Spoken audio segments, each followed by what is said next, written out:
Today's workout begins with the dumbbell swing. Could also be a kettlebell swing. For the dumbbell swing, we're going to have a dumbbell interlace the fingers around the handle. It's the primary way we do it. You'll set your feet into a squat stance, shoulder width apart, slightly outside, shoulder width, toes straight ahead. Your dumbbell's right under your crotch. You're going to push your hips back, keeping your back flat. Your chest is up though, your eyes are on the floor about 6 feet in front of you. From there, we thrust our hips and swing all the way up overhead. In that overhead position, we have our shoulders pushed up, our elbows straight, locked out in a straight line all the way down to the ankles. Butt squeezing, abs tight. When you bring it back down, lean back, keep the chest up, down back to the crotch, swing all the way back up. We're cycling this movement just like that.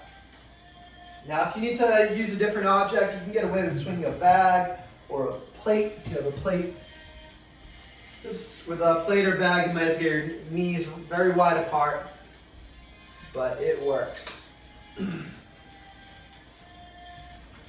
Our next movement today is the push-up. For the push-up, we get into a nice plank position, nice strong plank, suck the stomach in, push the upper back up. We're lowering our chest all the way to the floor, elbows into the sides, and then pressing back up, keeping that nice straight line. If you have trouble getting back up, work on the slow lowering. Place your knees to the ground, press up with the knees on the ground back to that straight line plank. If that's too difficult, knees to the ground first, get your chest down, keep the knees on the ground, pressing up all the way back to that plank is great. Okay, third movement today, we have a squat jump with a dumbbell racked across the shoulders.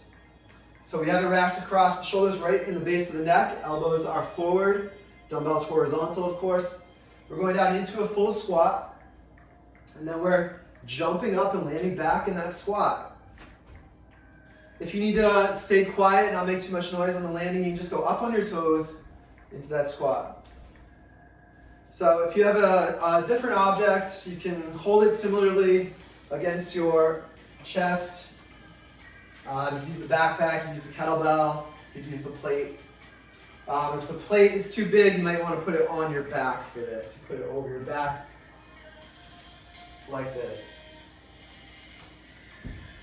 Our final movement is a plank knee to chest. So we're in a nice plank position, hollowed out, straight line from the shoulder to the ankle. We're pulling the right knee into the chest, crunching those hips under, and bring it back. And then the left knee into the chest, crunching the hips, sucking the hips under.